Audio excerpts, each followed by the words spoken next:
वह भूखी थी, भटक रही थी रोटी की तलाश में, मुझे विषय मिल गया।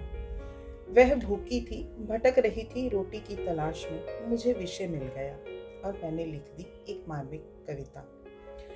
उधर वह रोटी के लिए भटकती रही, उधर वह रोटी के लिए भटकती रही, इधर मेरी कविता की वाहवाही से मेरी आत्मा की भूख शांति होती रही। और मैंने अपना लेखकीय धर्म निभा लिया, और मैंने अपना लेखकीय धर्म निभा लिया था, क्योंकि वह भूखी थी, भटक रही थी रोटी की तलाश में, और मुझे विषय मिल गया, और मुझे विषय मिल गया।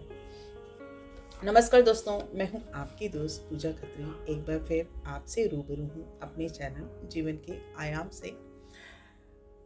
कुछ चुनिंदा रचनाओं के साथ आपसे जुड़ती रहती हूँ, और जो रचना मैंने अभी आपसे साझा की वो मेरी बहुत प्रिय मित्र सीमा मधुरिमा की पुस्तक से मैंने ली है, जिसका शीर्षक है स्त्री मन के स्पेक्ट्रम, सीमा मधुरिमा। अभी जल्दी ही इसकी ये बुक पब्लिश हुई है, और स्नेह प्रेम स्वरूप ये पुस्तक मुझे प्राप्त हुई। कुछ रचनाएं पढ़ रही हूँ, और चूंकि ये एक विद्रोही लेखिका है, इनके नाम के साथ लिखा जाता है विद्रोही कवित्री के रूप में प्रसिद्ध। और ये स्त्री मन की तमाम विसंगतियों को सामने लाने की कोशिश करती हैं। ये स्त्री की विडंबनाओं को समझने की लगातार कोशिश करती रहती हैं। जैसे मैंने अभी आपसे एक रचना साझी की जिसका शीर्षक था भूख, इसी तरह से एक और रचना से जुड़ती हूँ जिसका शीर्षक है आग।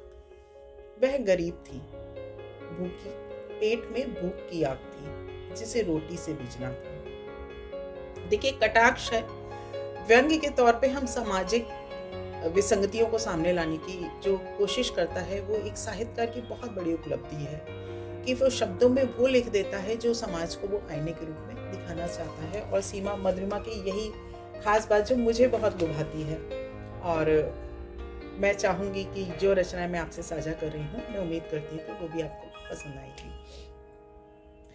वह गरीब थी, भूखी, पेट में भूख की आग थी जिसे रोटी से बुझना था। और वह अमीर था, उसके पास रोटी थी, पर उसके पास वासना के आग की भूख थी। पेट की भूख और वासना की भूख ने आपस में समझौता किया, और भूख मिट गई दोनों की। बगल की झोपड़ी में आग लगी थी, और आग को पानी से बुझना था। व्यंग सुनिए, बगल की झोपड़ी में आग लगी थी और आग को पानी से बुझना था। वह अभिनेत्री थी, उसमें ईर्ष्या की आग थी जिसे परपंच से बुझना था। वह अभिनेता था, उसमें अहंकार की आग थी और उसके रूखे व्यवहार से ही बुझती थी। उफ आग तेरे कितने रूप, उफ आग तेरे कितने रूप। इसी तरह से एक और रचना जिसमें मैं पुरुष हूँ, शीर्षक है मैं पुरुष हूँ। समाज की जो एक स्त्री और पुरुष का जो एक कहना चाहिए कि हैं तो दोनों पहिए गाड़ी के, बिना स्त्री के पुरुष अधूरी और पुरुष के बिना स्त्री अधूरी है। पर जो समाज का पुरुष प्रधान समाज की जो एक भूमिका है, वो हमेशा स्त्री को निर्बल और कमजोर और कायर मानती है। तो ये इनकी रचना है मैं पुरुष हूँ। सुनो मैं पुरुष हूँ, मुझ में बल है, तेज है, मुझसे ही चलता है संसार। फिर मैं क्यों करूँ किसी की भी मर्जी स्वीकार। तुम क्या दुत्कारोगी मुझे, मैं खुद करता हूँ तुम्हारा होने से इनकार। मैं एक नहीं, दो नहीं, कई कई बार करूँगा प्रीत। अरे इसी में तो है मेरी जीत, तुमको एक बार नहीं 1000 बार दांव पर लगाऊंगा। जिस जगह होगी मेरी जरूरत, उसी जगह करूंगा तुम्हें शिरकत। पर जब तुम्हारा अहम होगा भारी, तब तुम्हें खत्म करने का हौसला, तब तुम्हें खत्म करने का करूंगा तैयारी। कभी तंदूर में जिंदा जलाऊंगा, कभी राह चलते चाकू चलवाऊंगा।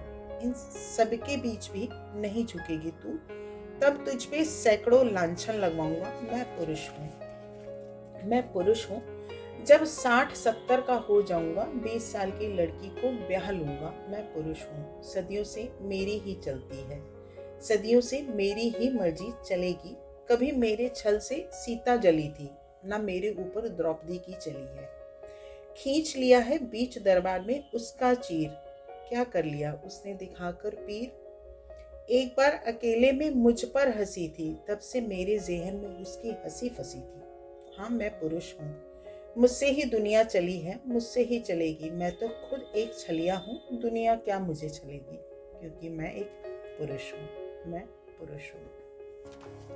मैं बहुत बहुत शुभकामनाएं देती हूँ सीमा मधुरिमा की इस किताब की सफलता की कामना के साथ। और इनकी पहली पुस्तक मुखर मौन जो बहुत प्रचलित रही है, और उसके साथ स्त्री मन के स्पेक्ट्रम, और तीसरी खरी मस्करी जो कि पब्लिश हो चुकी है और आगामी कुछ दिनों में ही उस पुस्तक का भी विमोचन होने जा रहा है।